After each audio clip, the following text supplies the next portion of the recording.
Right. இயேசுவின் நாமத்தினாலே 97வது சங்கீதம் 97வது சங்கீதம் மாறி மாறி வாசிப்போம். கடைசி வசனத்தை எல்லாரும் சேர்ந்து வாசிப்போம். கர்த்தர் ராஜரீகம் பண்ணுகிறார், பூமி பூரிப்பாகி திரளான தீவுகள் மகிழ கடவது.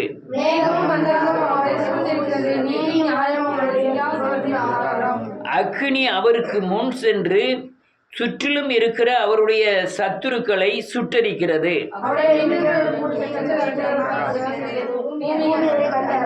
கர்த்தரின் பிரசன்னத்தினால் பர்வதங்கள் மெழுகு போல் உருகிற்று, சர்வ பூமியினுடைய ஆண்டவரின் பிரசன்னத்தினாலே உருகி போயிற்று.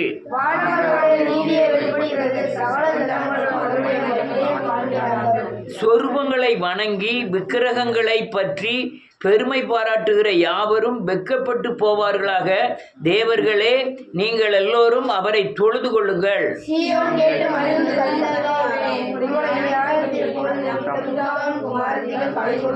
கர்த்தாவே, பூமி முழுவதுக்கும் நீர் உன்னதமானவர், எல்லா தேவர்களிலும் நீரே மிக உயர்ந்தவர்.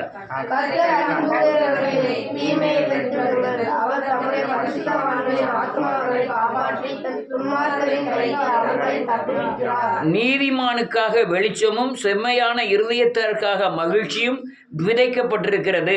நீதிமான்கள் கர்த்தருக்குள் மகிழ்ந்து அவருடைய பரிசுத்தத்தின் நினைவு கூறுதலை கொண்டாடுங்கள். எல்லாரும் உட்காரலாம்.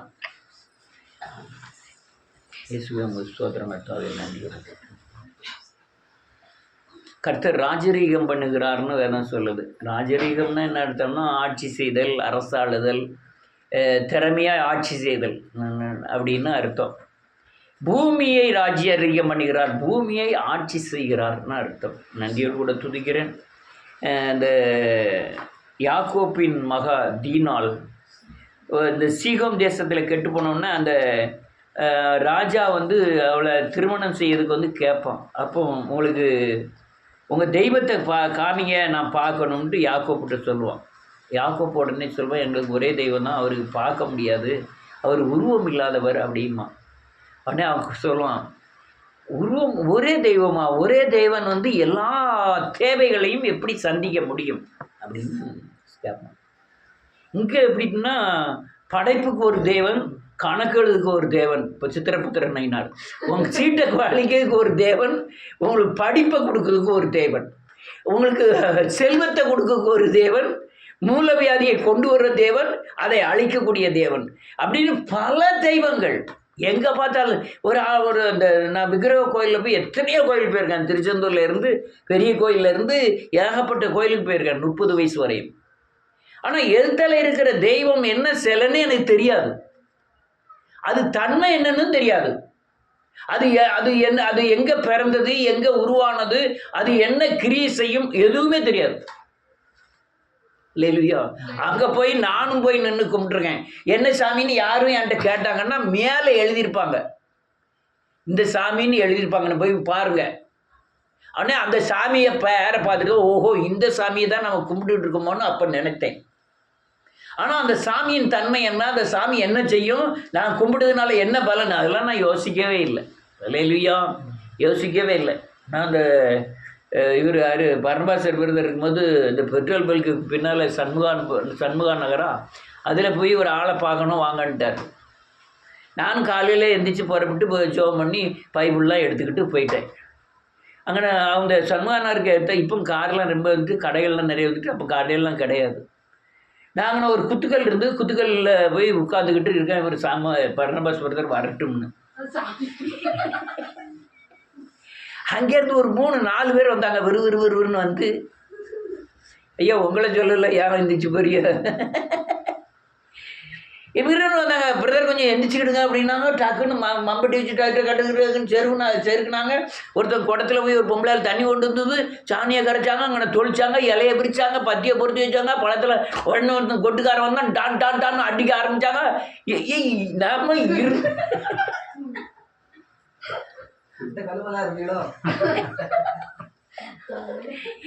அடபாவிய இப்படி பண்ணிட்டாங்களா அப்படின்னு நினைச்சிட்டு 5 நிமிஷத்துல வேலை பார்த்துட்டாங்க. டக்குன்னு இது எதுக்கு இந்த இந்த ஒத்துக்கிட்டு இருக்கலாம். ஒத்துக்கிட்டுக்கு முன்னால் அந்த ஓடக்குள்ளே இறங்குறதுக்கு பெரிய ஒரு மரம் ஒன்று இருக்குது. நான் வாக்கிங் அப்போ அங்கே தான் போய்கிட்டு இருப்பேன். வாக்கிங் போயிட்டு இருந்தால் டக்குன்னு அந்த திண்டு இருக்குது. நான் சொல்லி இடம் உங்களுக்கு புளிமரம் தெரியல. முதல்ல புளிய மரம் இருக்கா, இளநீ கடை வச்சுருக்காரா, இளநீ கடைக்கு அடுத்தால அவங்க ஒரு பிள்ளையார்கள் வச்சுருக்காங்க. அதுக்கும் இதுக்கும் நடுவில் கீழே இறங்கக்கூடிய இடம் இருக்குது. ஒரு பெரிய மரம் இருக்குது. அதில் உட்காந்துருந்தேன். அது பக்கத்தில் உட்காந்துருந்தேன் அந்த நிழலுக்காக. ஒரு 5-6 பேர் கடற்கடன்னு வந்தாங்க. டக்குன்னு எந்திக்கணும்னா என்னையா எந்திக்க நான் பார்த்தேன். நாங்கள் இதுல தான் சாமி இருக்குன்னா டக்குன்னு மருத மரத்தை ஊரை சுற்றுச்சூழலை செதுக்கணும் வச்சான். தண்ணியை தொளிச்சான். ஒரு சிவப்பு சேலையை சுற்றுச்சூழல் அந்த மரத்துக்கு கட்டிட்டான். கட்டி ஒரு பொம்பளை மேலே உடனே சாமி வந்துட்டு சாமி வந்து ஒரு 2 ஆட்டு ஆடி டக்குன்னு இலையெல்லாம் விரிச்சு இப்போ நேற்று போகும்போது பார்க்க அதே இடத்துலங்கன்னு தானே உட்காந்துருந்தோம். இப்படி வந்து பண்ணாங்களேன்னு நினச்சிக்காக அங்கே ஒரு சாமியை உருவாக்கிட்டாங்க. நீங்கள் இன்னும் நாளைக்கு போனால் பாருங்க. அங்கனே அந்த மரத்துக்குள்ளே ஏதோ சாமியை வச்சு பொட்டுலாம் வச்சுருக்கான்.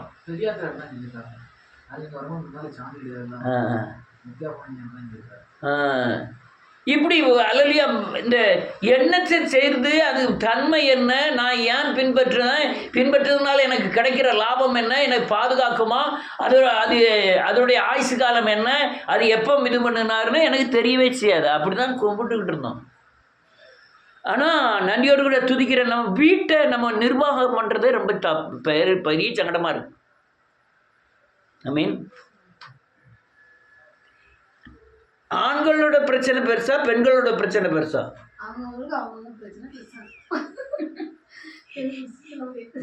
பெண்கள் மேலே அதிகம். விடிகாலை எந்திரிச்சு சோறை பொங்கி கறியை வச்சு 3 தடவையும் பொங்கி 3 தடவையும் பிள்ளைகளுக்கு அலலியா ட்ரெஸ் பண்ணி விட்டு பள்ளிக்கூடத்துக்கு அனுப்பி அது திருப்பி ஓடியாந்து கொஞ்சம் ஹாயின்னு உட்காந்து பெட்டில் படுக்கிறதுக்குள்ளே அடுத்தால சோறு பொங்கி கறி வச்சு அடுத்தால மத்தியானத்துக்கு ரெடி பண்ணி என்னெல்லாம் அடுத்தால சாயங்காலம் ஆன சோறு பொங்கி கறி வச்சு அதுக்குள்ளே பாத்திரத்தை பார்த்தா ஏகப்பட்ட பாத்திரம். அப்போ அது லேசானே. இவர் நோட்டை கொண்டு வந்து இழக்கணும்.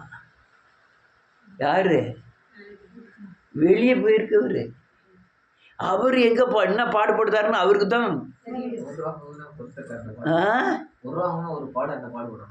10 ரூபா சம்பாத்தியம் பண்ணதுக்கு அவ்வளோ கஷ்டப்படணும். அல்லையா இவன் 100 ரூபாய்க்கு பூ வாங்கி தலையை வச்சுட்டு போயிடுவா. 100 ரூபா பூ அவன் பாடுருக்க தங்குவார் அந்துடுறான். அப்போ 2 பேர் பிரச்சனையுமே ஒரு குடும்பத்தை நடத்துக்கு ரொம்ப சங்கடம்.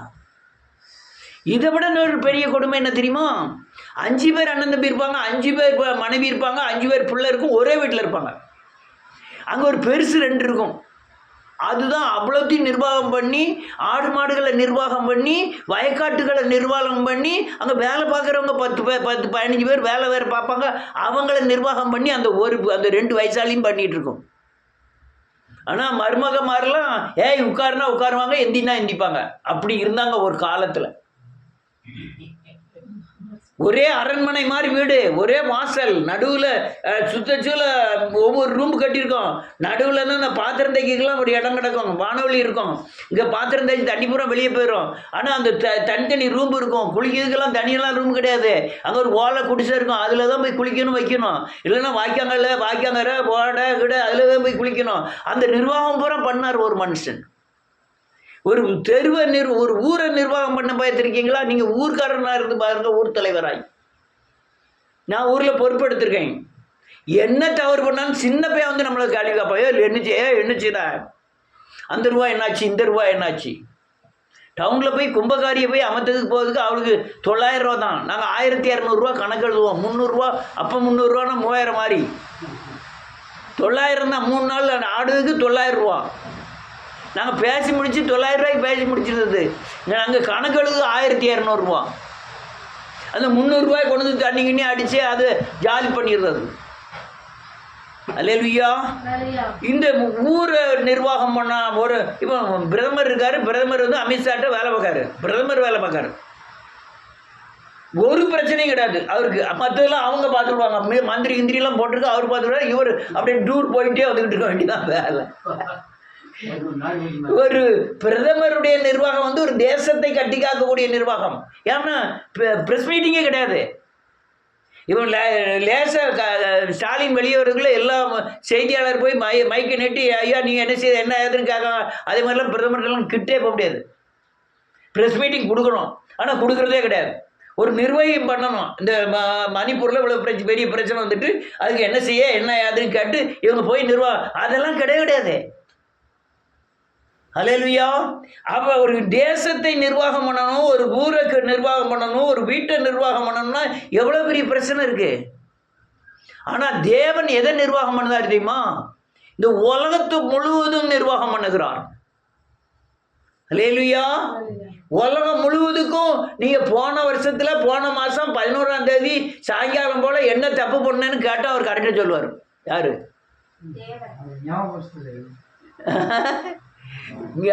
அது நம்முடைய சிந்தனைகளுக்கும் செயல்களுக்கும் அப்பாற்பட்ட சக்தி. உங்க தாத்தா இருக்கும்போது இத்தனாவது தேதி இத்தனை கிழமை இத்தனை மணிக்கு என்ன செஞ்சாருன்னு கேட்டா தேவன் கரெக்டா சொல்லுவாரு.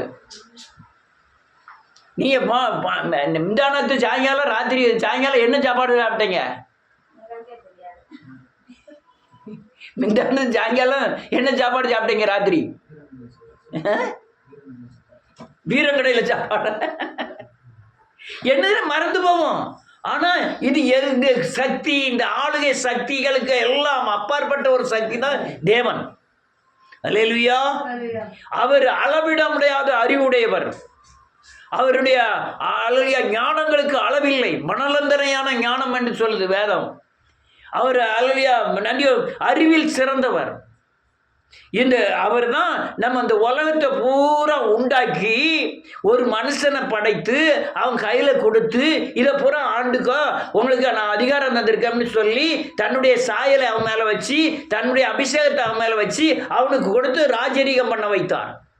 அல்லேலூயா. அவன் பிசாசு கையில் கொடுத்துட்டு உட்காந்துட்டான். இப்போ பிசாசு தான் இந்த உலகத்தை ஆண்டு கொண்டு இருக்கிறது. இந்த உலகத்தை ஆள்றது யாரு? பிசாசு ஆளுது. நீங்க இயேசுவை போல மாறினா தான் பிசாசு ஜெயிச்சு பிசாசின் ஆளுகையிலிருந்து உங்க ஆளுகைக்கு வரும் இந்த உலகம். அல்லேலூயா. வாசிப்போம். 1வது வசனம். ஆமென். பூமி பூரிப்பாகி திரளான தீவுகள் மகிழ கடவது. வேதம் ஒரு நிமிஷம் வேதம் சொல்லுது, ராஜா கர்த்தர் பூமியை ஆட்சி செய்கிறார். தீவுகள் தான் தள்ளப்பட்டது. அன்னைக்கு ஒரு பொம்பளை சொல்லிச்சு, எங்கள் தாத்தா காலத்தில் இங்கேருந்து 8 மாதம் போட்டில் கூப்பிட்டு போய் ஒரு தீவில் கொண்டு போய் விட்டாங்க. நாங்கள் அந்த தீவில் இருக்கோம், எங்களுக்கு ஊர் சொந்த ஊர் அரியலூர். என் தாத்தா காலத்திலே நாங்கள் அங்கே கொண்டு போய் விட்டுட்டாங்க. அந்த தீவுக்கும் வெளியே போகிறதுக்கு வழியே கிடையாது.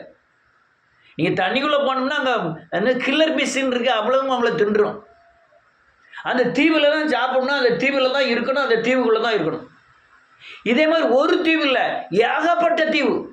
யோவானெல்லாம் கொண்டு போய் தீவில் கொண்டு விட்டாங்க. ராத்திரி உறங்கிட்டு இருப்பான், அங்கே சொட்டுன்னு சத்தம் கேட்கும். கல் உடைக்கணும் ராத்திரி முழுக்கும், மரத்தை வெட்டணும், பகல் ராத்திரி எல்லாம் அது மட்டும் இல்லை, இங்கே உள்ள பெரிய பெரிய கைதிகள், உலகத்துக்கு அடங்காத கைதிகள்லாம் கொண்டு போட்டுருவாங்க. போடுறது மட்டும் இல்லை, ஒரு பெரிய சங்கிலி போட்டு சங்கிலியில் ஒரு குண்டை கொடுத்து குண்டை தூக்கிட்டே தான் போகணும்.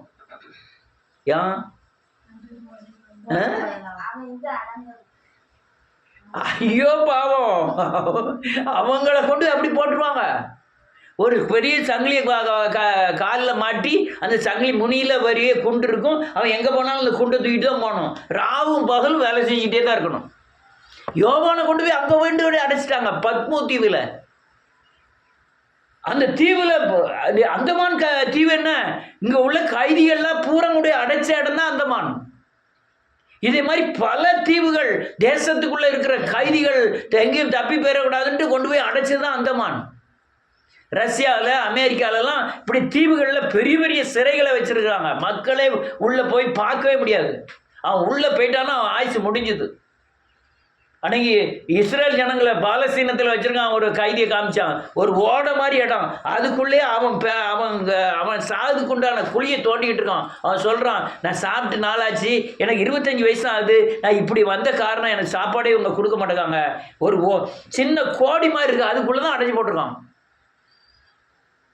தீவுகள் அங்கங்க தீவுகள் பூராமே அல்லையா மக்களை தண்டிப்பதற்காக வைக்கப்பட்டது. ஆனால் வேதம் சொல்லுது ஒரு நாள் ராஜரிகம் யார் பண்ணுவா? கர்த்தர் ஆட்சி செய்வார். இந்த தீவுகள் எல்லாம் தேவனுடைய வார்த்தைக்காய் காத்திருந்து பூரிக்கும். அல்லேலூயா. அந்தமான் புறமே கைதிகளை அடைக்கக்கூடிய இடம் தான். அல்லேலூயா. அதுல எல்லாம் சிலோன் கொஞ்சம் தப்பிச்சுட்டு, அது தீவு தான். அது வியாபார சந்தையா மாறிட்டு. சிலோன் அல்லேலூயா வியாபார சந்தை. எல்லா நாட்டில் உள்ள கப்பலும் வியாபார கப்பல் பூரா அங்கே சிலோனுக்கு வரும். இங்கே இருந்துக்கிட்டே கப்பலில் என்ன இருந்துன்னே பார்க்க மாட்டாங்க. அந்த கப்பலில் உள்ளது பூரா ரேட் பேட் பேசுவாங்க, மோத்த கழிக்குவாங்க. 10 நிமிஷம் தான் ஆகுது.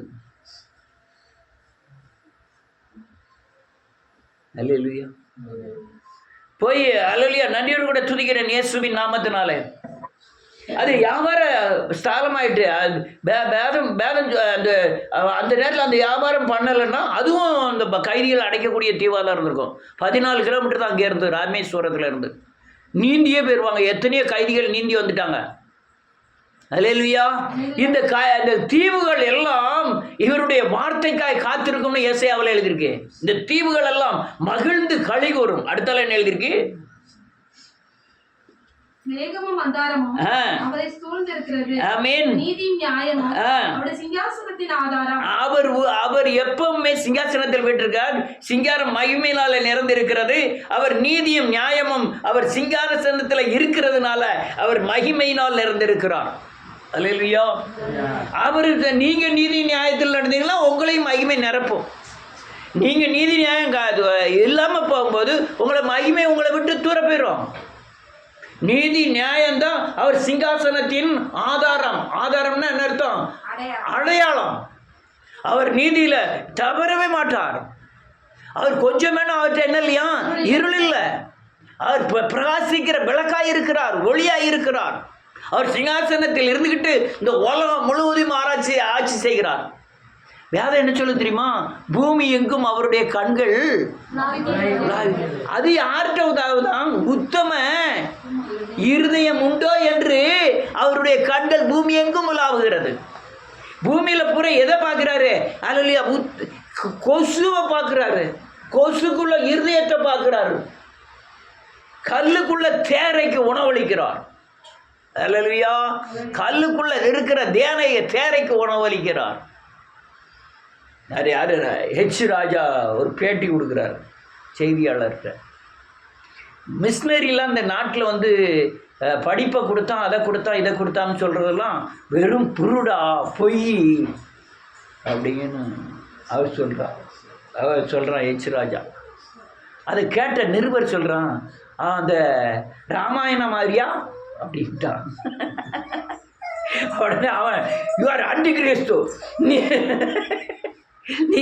இந்துக்கு விரோதி, எந்தி நீ போ திரும்போ அப்படின்ட்டு எந்திரிச்சு போகிறான். போன மாதம் ஒரு மலையாளத்துக்காரன் இதில் மேல் சபையில் நின்று பேசுதான். இங்கே இருக்கிற எல்லா தலைவரும் ஒவ்வொரு தலைவர் பேரை சொல்லிட்டு, இவங்க பூரா படித்தது பூரா கிறிஸ்துவ ஸ்கூலில். இன்றைக்கி இந்திய கிறிஸ்துவ மிஷினரிகள் செஞ்சதெல்லாம் நீங்கள் வெளியே படுத்த மாட்டேங்கிங்க, சொல்ல மாட்டேங்கிங்க. சொல்லாட்டாலும் பரவாயில்ல, நீங்கள் அவங்கள இழிவுபடுத்தாமையாவது இருக்கணும் அப்படின்னு அவன் பேசுகிறான். மலையாளத்துக்காரர், ஒரு கேரளா எம்பி.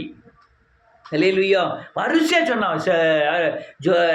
ஒவ்வொரு அமைச்சரை குறித்து சொன்னான். இவங்க கிறிஸ்டின் ஸ்கூலில் படித்தாங்க, இவங்க கிறிஸ்டின் ஸ்கூலில் படித்தாங்க, எல்லாருமே கிறிஸ்டின் ஸ்கூலில் படித்தாங்க. அல்லேலூயா. வேதம் சொல்றது. அடுத்த 3வது வசனம்.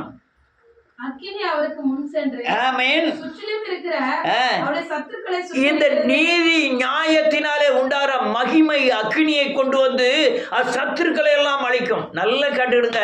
கர்த்தர் எப்படி இருக்கிறாரோ சொல்லுங்க, அதை போலவே என்னை மாற்றுகிறார். நான் கர்த்தரை விட தூதனை விட சற்று சிறியவனாய் இருக்கிறேன். என்னை யாரை போல மாத்தாரு? அவர் மாற்றி அந்த உலகத்துல நம்ம ஆளுகையை தருவதற்காக நம்ம அவரை போல என்ன செய்யறாரு, மாற்றுகிறார்.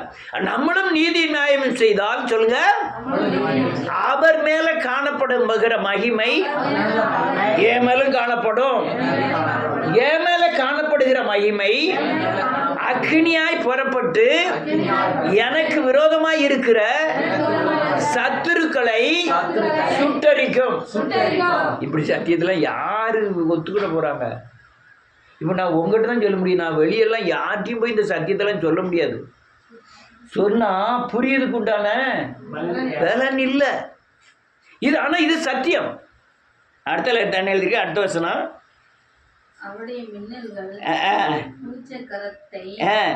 பிரகாசித்தது, பூமி கண்டு அதிர்ந்தது. நீங்க நீதி நியாயத்தோட நடந்தா போதும், தேவ மகிமை உங்க மேல காணப்பட்டு உங்க முன்னால அக்னி போய் அது அல்லேலூயா பிரகாசிக்க ஆரம்பிச்சிடும், மின்னலை உண்டாக்கிறோம். அல்லேலூயா. பேசவே கூடாது, ஊழியம் செய்யணும். இப்போ அது அந்த நிலைமைக்கு ஆயிடுச்சு. ஏன்னு கேட்டா நீங்க பேசுறதுக்கு ஏகப்பட்ட பேர் இருக்காங்க. இந்த உலகத்துல இயேசு கிறிஸ்துவை பற்றி பேசுறதுக்கு எத்தனையோ ஊழியக்காரர்கள் இருக்கிறார்கள். ஆனா இயேசு கிறிஸ்துவை காட்டுறதுக்கு தான் ஆள் இல்லை. இயேசு கிறிஸ்துவை கிறிஸ்துவ மாதிரி நடிக்கிறதுக்கு ஆள் இருக்காங்க. தேவன் மேல இருக்கிற பிரசன்னத்தை என் மேல கொண்டு வந்து நான் வெளியே கொண்டு வர்றதுக்கு தான் ஆள் இல்லை. அதுதான் தேவன் இந்த எழுப்புதல்ல தேடிட்டு இருக்காரு. ஆண்டவரை பற்றி பேசுறதுக்கு ஆளா இல்லை, ஏகப்பட்ட பேர் நைஸா பேசக்கூடியவங்களாம் இருக்காங்க. அதிர்ந்துருவீங்க, அப்படிலாம் ஆள்லாம் இருக்காங்க. நான் இப்படியால எலிசபெத் ஜெபம் சொன்னா, எங்க சபையில மனம் திரும்புதலை பத்தி பேச சொல்ல மாட்டேங்காங்க ஆண்டவரே அப்படின்னு சொல்லி ஜெபம் பண்ணும். நீங்க மனம் திரும்பலன்னா இயேசுவை போல என்னைக்கு மாற? என் சுவாபம் எனக்குள்ளே தானே இருக்கும். நான் அதில் பேயின் சாயலில் தானே இருந்துக்கிட்டே இருப்பேன். அப்போ நான் எப்படி பரலோகத்துக்கு போக முடியும்? ஒரு ஆள் 2 ஆள் இல்லை, அந்த சர்ச்சுக்கே 2000 பேருக்கு மேலே வராங்க. எல்லாரும் எங்கே ஆயத்தமாயிட்டு இருக்காங்க? நீ மனம் திரும்பினா இயேசுவை போல மாற முடியும். அல்லேலூயா. நீ உன மின்னல் மாதிரி ஆகி பெரிய சத்துருவெல்லாம் சுட்டரிக்க, உன்னை மேற்கொள்ள நினைக்கிற சத்துருவையாவது நீங்க ஜெயிக்கணுங்களா? ஆமென். என் வீட்டுக்கு வர்ற நாயாவது நான் என்ன செய்யணும்? விரட்டணும்ல. நீங்க ஊர் உலகத்தில் உள்ள நாயெல்லாம் விரட்ட வேண்டாம், தேசத்தில் உள்ள பேசுறதெல்லாம் நீங்க துரத்த வேண்டாம். நீங்க இயேசுவை போல மாறிதான் ஆகணும், ராஜரீகம் பண்ணிதான் ஆகணும். நீ உலகத்தை ராஜரீகம் பண்ணாட்டாலும் உங்க குடும்பத்தில் உள்ள இருளையும் சத்துருவையும் ஜெயிக்கக்கூடிய தேவ பிரசன்னத்தினால நிரப்பப்பட்டு தான் ஆகணும். நான் இப்போ பிரசங்கியோட கேள்விப்படாத எப்படி பிரசங்கிமா? பிரசங்கிக்காட்டாலும் எப்படி நீங்க இப்போ மறுரூபமாக முடியும்? நான் இப்போ சொல்றதுல எத்தனை பேருக்கு புரியுதுன்னு தெரியல. நீங்க சரியானபடி புரிந்து நீ வேதவசனத்தில் நடந்து நீதி நியாயங்களை செய்து இயேசுவின் சாயலுக்கு ஒப்பாய் மாறி உங்க மேல தேவ மகிமை காணப்பட்டு அது மின்னலாய் மாறி உங்க வீட்டுக்கு ஆற்றால் வருகிற உங்க குல தெய்வத்தையாவது நீங்க ஜெயிக்கக்கூடிய பலன் வேணுமே. ஆமென். குலதெய்வம் இது ஒரு குலத்திற்குண்டான தெய்வம். ஒரு தலைமுறை இல்லை, பல தலைமுறைகளாக சேவித்து வந்தது. ஆடு வெட்டிருப்போம், கோழி வெட்டிருப்போம், அலலியாம எத்தனையோ அர்ப்பணிச்சிருப்போம். அவ்வளோத்தையும் நம்மகிட்ட வாங்கி சாப்பிட்ட அந்த குல தெய்வங்கள் நம்ம இன்னைக்கு இயேசு கிறிஸ்துக்குள்ள வந்தோடனே அது உங்களை விடவா செய்யும்? உங்களை பின்தொடர்தான் செய்யும். பின்தொடர்றது மட்டுமல்ல, நீ எப்போ அவங்க அது கண்ணிக்கு மாற்றுவேன்னா எதிர்பார்த்துக்கிட்டு இருக்கோம். நீ சரியானபடி தேவனை சேவித்து அதை ஜெயிக்கலன்னா நீங்க எப்படி தப்பிக்க முடியும்? அல்லேலூயா. ஒவ்வொரு குலதெய்வத்துக்கும் ஒவ்வொரு குணங்கள், ஒவ்வொரு குலதெய்வத்துக்கும் ஒவ்வொரு சக்திகள், ஒவ்வொரு சாதிக்கு ஒரு குலம், ஒரு குடும்பத்துக்கு ஒரு குலதெய்வம், இப்படின்னா அநேக குலதெய்வங்கள், தேசத்தை ஆட்டி படைக்கிற பயங்கரமான சக்திகள். அல்லேலூயா. தேவன் சொல்லுங்க, தேவன் ராஜரீகம் பூமியை பண்ணுகிறார். நான் இயேசுவை போல நானும் ராஜரீகம் பண்ணுவேன். நான் எதுல ராஜரீகம்? பொண்டாட்டியை அடிக்கிறதுல இல்ல, பிள்ளைய விரட்டுறதுல இல்ல, பிசாசை இனம் கொண்டு ஜெயிக்கிறதுல தான் நீ ராஜரீகம் பண்ண முடியும். இல்லைன்னா யார் ராஜரீகம் பண்ணுவா? அவன் ராஜரீகம் பண்ணுவான். நீ அவனை மிஞ்ச விட்டுட்டா அவன் ராஜரீகம் பண்ணுவான். நம்ம ராஜரீகம் பண்ணணும். அடுத்த நிலையில் இருக்க 6வது வசனம். வானங்கள் அவருடைய நீதியை வெளிப்படுத்துகிறது. ஆமென். சகல ஜனங்களும் ஆமென் அவருடைய மகிமையை காண்கிறார்கள். ஆமென். போதும். வேதம் தெளிவாக சொல்லுகிறது. நீ அவர் எவ்வளோ பெரியவர் தெரியுமா? வானங்கள் எல்லாம் நீங்க பார்த்தீங்கன்னா கிரகிக்க முடியாது. சூரியன், சந்திரன், அலலியம், நிலா, மற்ற எத்தனையோ காரியங்கள், நட்சத்திரங்கள், மேகங்கள், மழை பெய்யக்கூடிய இருளான மேகங்கள், சாயங்காலமாகிறது, விடிய காலம், இதெல்லாம் தேவனுடைய படைப்பை குறித்து நம்மை வியக்க வைக்கிற சக்திகள். நீங்க படைக்க முடியாது, படைக்கிறத ஆளுகை செய்ய முடியும். நீங்க கிரியேட்டர், நீங்க உருவாக்குகிறவர் அல்ல, உருவாக்குறதே ஆளுகை செய்கிறவர்கள். அல்லேலூயா. நம்ம யாரும் என்ன மாதிரி செய்ய முடியாது, படைக்க முடியாது. நம்ம படைப்பாடு இல்லை, படைக்கப்பட்ட பொருளை ஆளுகிறவர்கள். அல்லேலூயா. அவர் ராஜரீகம் பண்ணுகிறார். அவர் உங்க தகப்பனா இருந்தா நீங்க ராஜரீகம் பண்ணுவீர்கள். அல்லேலூயா. நம்ம என்னமோ நினைச்சிட்டு இருக்கோம், நம்ம தேவைக்கு வந்து சாமியெல்லாம் சாதாரண சாமின்னு நினைச்சிட்டு இருக்கோம். பல ஆயிரம் பல லட்சம் பேரை கொண்டுட்டு அது உட்காந்துட்டு இருக்கு. தெரியுமா உங்களுக்கு? பல லட்சம். நீங்க உங்க தலைமுறை மட்டும் தான் பாக்குறீங்க, அது 1000 தலைமுறை பார்த்துட்டு உட்காந்துட்டு இருக்கு. அல்லேலூயா. இன்னொரு வசனத்தை வாசிப்போமே. 93:1 வாசிக்கலாம். கர்த்தர் ராஜரீகம் பண்ணுகிறார், மகத்துவத்தை அணிந்து கொண்டு இருக்கிறார். கர்த்தர் பராக்கிரமத்தை அணிந்து அவர் அதை கச்சையாக கட்டி கொண்டு இருக்கிறார். அசையாதபடி பெற்றிருக்கிறது. வேதம் தெளிவா சொல்லுது பாருங்க. அவர் மகத்துவமான காரியங்களை அணிந்து கொண்டு இருக்கிறார். அது மட்டுமல்ல, அவர் பராக்கிரமத்தை அணிந்து கொண்டு இருக்கிறார். பராக்கிரமம் என்னது? மர்மோன பராக்கிரமம்னா என்னது?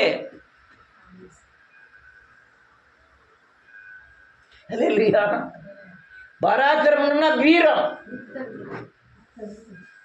சக்தி, வல்லமை. அந்த வல்லமைக்கு முன்னால எந்த வல்லமையும் நினைச்ச முடியாது. அந்த வல்லமை யார் அணிந்துகிட்டு இருக்கா? கர்த்தர் அணிந்து. நீ என்ன சிலுவையில் அறையப்பட்ட இயேசு கிறிஸ்துவை பார்த்துக்கிட்டு இருக்கீங்க. அவர் சிலுவையில் இல்ல. யாருக்காக சிலுவையில் அறையப்பட்டாரு? நமக்காக. அவர் சிலுவையில் அறையப்படக்கூடியவர் அல்ல. அவர் நமக்காக மாம்சமானார், நமக்காக சிலுவையில் அறையப்பட்டார், நமக்காக மரித்தார், நமக்காக அப்பாவி போல் தொங்கினார்.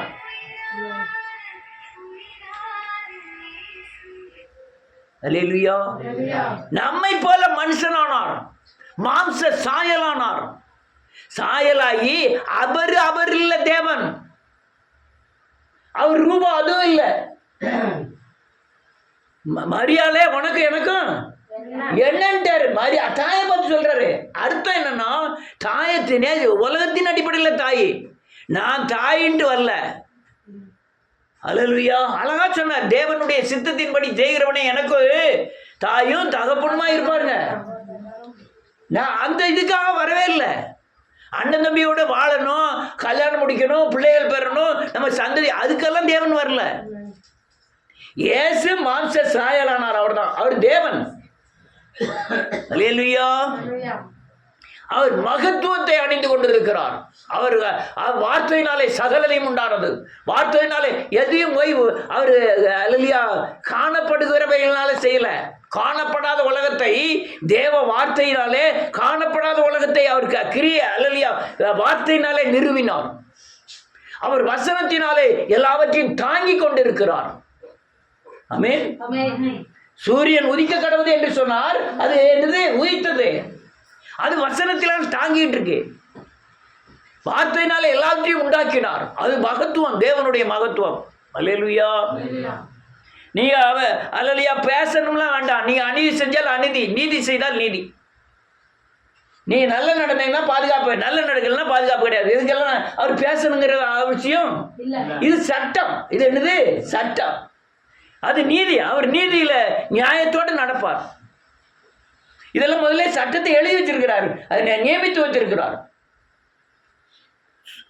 நமக்காக வேண்டிய ஒண்ணுதான், சுத்த இருதயத்தை எண்ணில் நிலைவரமான என்னை ஆவியினாலே என்னை, அந்த ஆவி என்னை என்ன செய்யும்? நடத்தும். நம்ம கேட்க வேண்டிய ஒண்ணுதான், ஆண்டவரே என் இருதயத்தை தாரேன், இது கல்லான இருதயமா இருக்கு, இது சதையான இருதயமா என்ன செஞ்சாரும் மாத்தி தாரோம். ஆண்டவரே என்னுடைய இருதயத்தை மனுஷ ஆவி ஆண்டுகிட்டு இருக்கு, இந்த ஆவியை எடுத்துட்டு தேவ ஆவியானவர் உட்கார்ந்து என்ன செய்யும்? ஆண்டு கொள்ளும். அல்லேலூயா. இதுதான் நம்முடைய வேண்டுதலா இருக்கணும். மகத்துவத்தை அணிந்து கொண்டிருக்கிறார் தேவன். அடுத்த நிலைக்கு பராக்கிரமத்தை அணிந்து அவர் அதை கச்சையாக கட்டி கொண்டிருக்கிறார். ஆதலால் பூச்சக்கரம் அசையாதபடி நிலை பெற்றிருக்கிறது. அவர் பூமியெல்லாம் தாங்கி கொண்டு இருக்கிறார். பிள்ளைகளை வந்து என்ன சொல்லுவாங்க? பூமாதேவின்னு செஞ்சிருப்பா.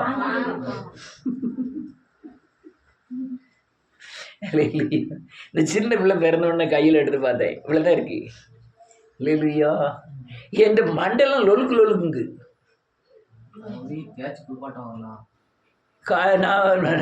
தூக்கக்கே பயமா இருக்கு. இந்த மண்டே லொலுக்குங்க.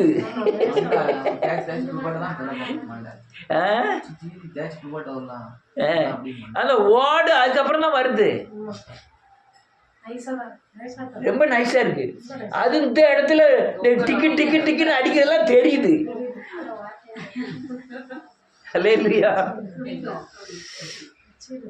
ஆண்டவருடைய படைப்பு. அல்லேலூயா. நன்றியோடு கூட துதிக்கிறேன். கச்சையை கட்டி கொண்டிருக்கிறார். அவர் பூமியை தாங்குகிறார். அல்லேலூயா. தாங்குகிறார். பல காரியங்கள் ஆச்சரியப்படத்தக்க விதமானது. அது இன்னொரு பெரிய ஆச்சரியம் என்ன தெரியுமா? நம்முடைய மனுஷ சரீரத்தில் உருவாக்குற ஒவ்வொரு உறுப்புகளும் ஆச்சரியமானவைகள். அல்லேலூயா.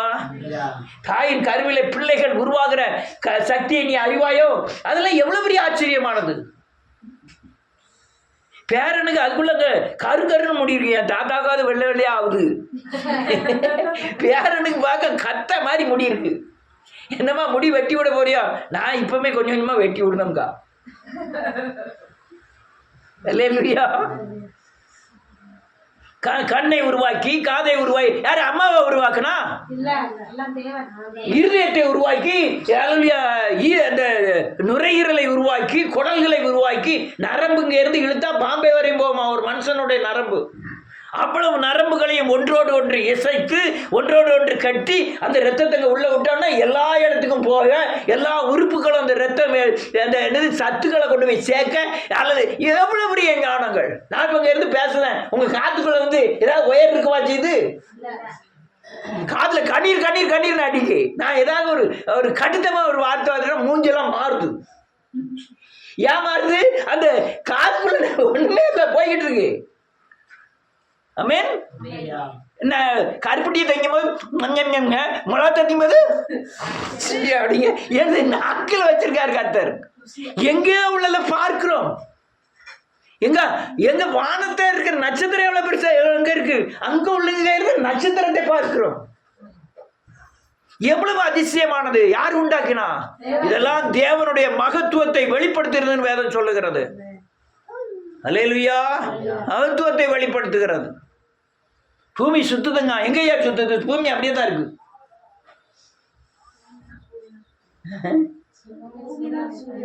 பூமி தன்னைத்தான் சுற்றி சூரியனையும் ஒரு முறை சுத்தி வருது.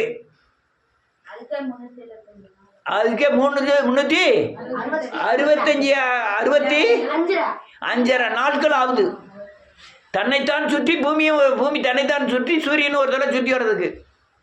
இது எவ்வளவு பெரிய மகத்துவங்கள். ஞானத்தினாலே அவர் பூமியை நிலைநிறுத்தி இருக்கிறார். பூமி அசைஞ்சதுன்னா பூமாதேவி கை மாத்துதா?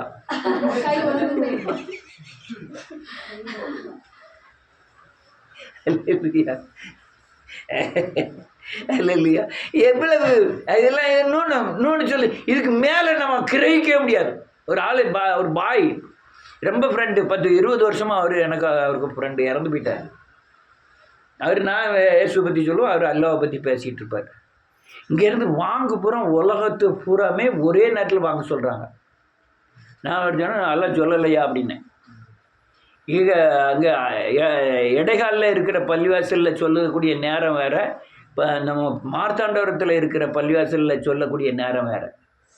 அங்கே 4:15 சொல்லுவாங்கன்னு நினைக்கிறேன், இங்கே 5:15 சொல்லுவாங்கன்னு நினைக்கிறேன். ஏதோ மாற்றம் இருக்கு.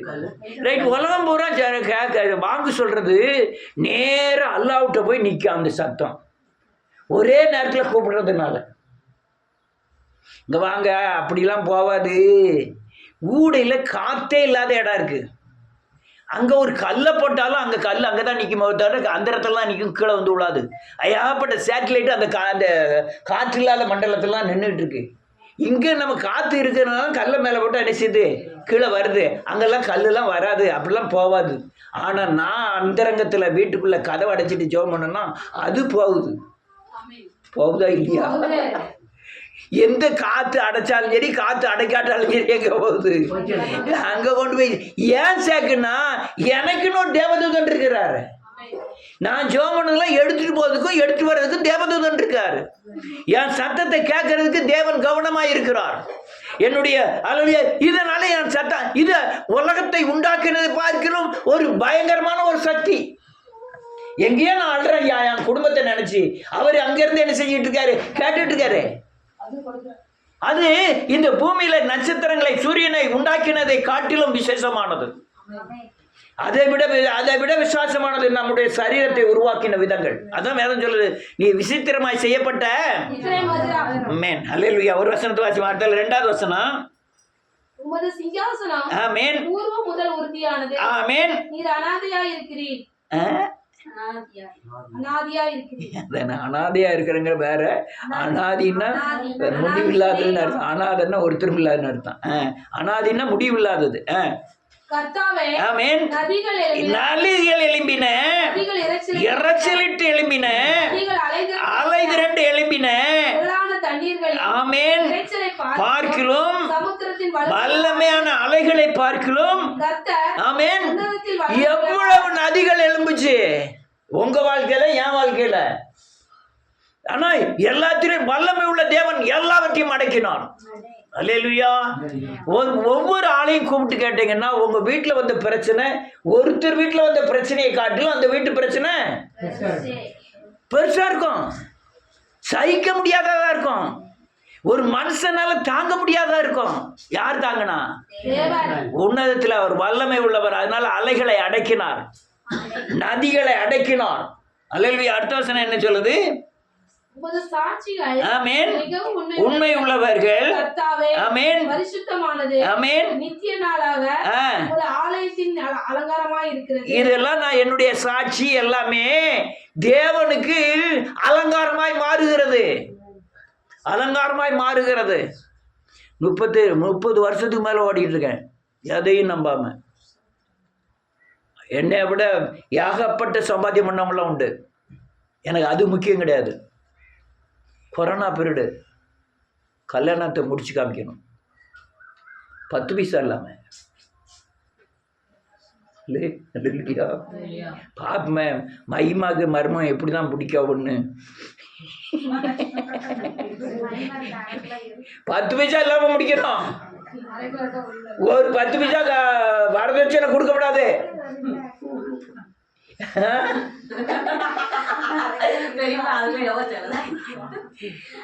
முடிக்கணும். கர்த்தர் உங்களை நடத்துவார்.